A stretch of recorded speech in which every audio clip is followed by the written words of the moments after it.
Morning, afternoon, or good evening. So our topic is plan suggestion of 中和光复 line. So here are the outline. And first we will talk about the 中和光复 line. So the aim for 中和光复 area for a Great Taipei area will generate approximately 1.4 million trips per day. But 18.2% of them were not yet served by any planned MRT system. So the aim for Zhonghe Guangfu Line is to connect key areas of the New Taipei City and the Taipei City, and also to provide transfer options to the existing MRT lines, especially for red lines and blue lines.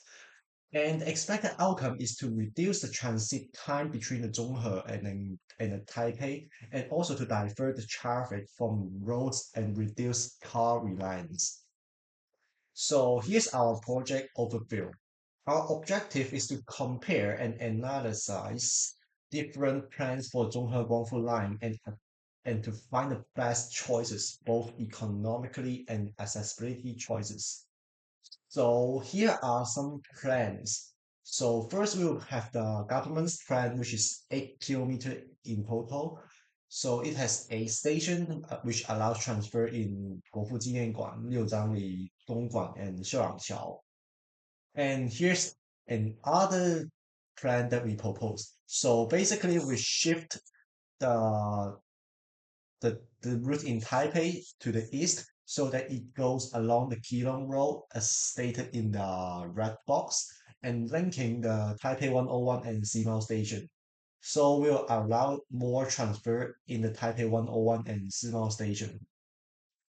And for Plan B, which is 8.41 kilometer, which we alter something, we transfer the station near NTU to the east so it can cover domes or of the NTU and also the CRB's building.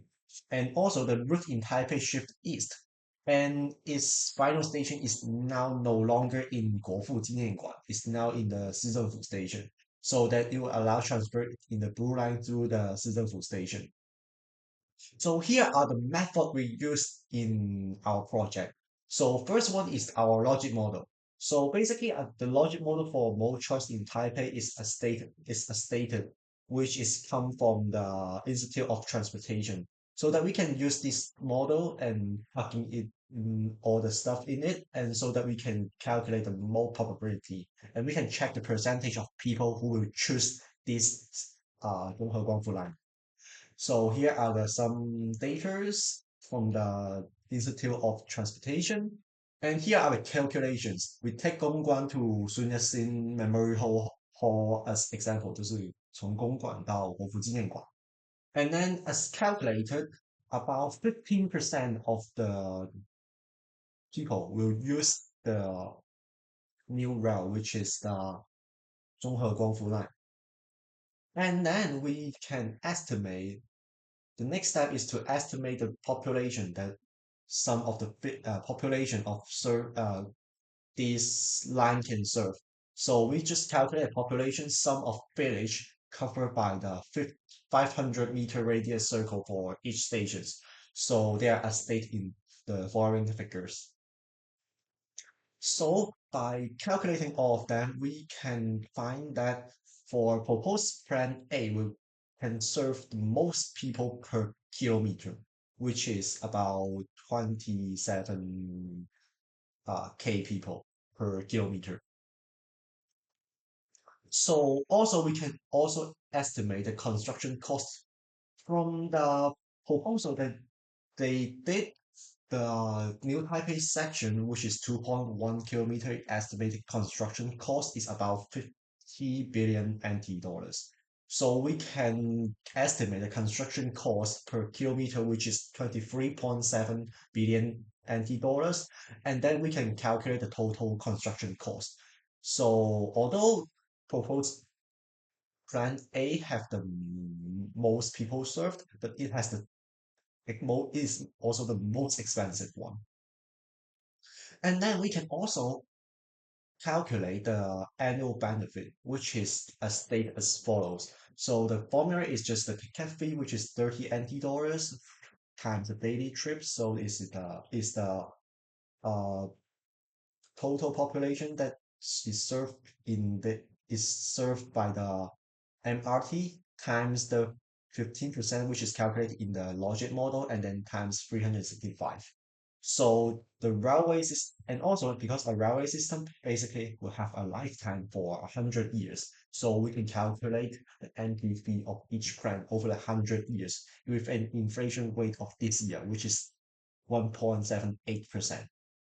So as calculated, the annual benefit for Plan A is the most, but none of them can like earn back its construction cost within the 100 years. So which is quite sad. So in the incremental analysis, we can do some arrangement. So we can arrange it ascending to the each plan's cost, which is first the government's plan, and then the proposed plan B, and then proposed plan A. And then we can calculate the delta B over delta C. So if it's larger than one, we shift to the next plan. So by the incremental analysis, we can find that we should stay with the initial one, which is the government's plan. So to conclude, our conclusion is that if we will from the economical perspective, we should choose the government's plan because it costs the least, and from the incremental analysis is the best plan. But for infrastructure one, we should maximize. We should not only consider about economical perspective. We should also consider the trip served, which is so we can, if considering the maximum trip served, we should choose proposed plan A, which is stated as the right one.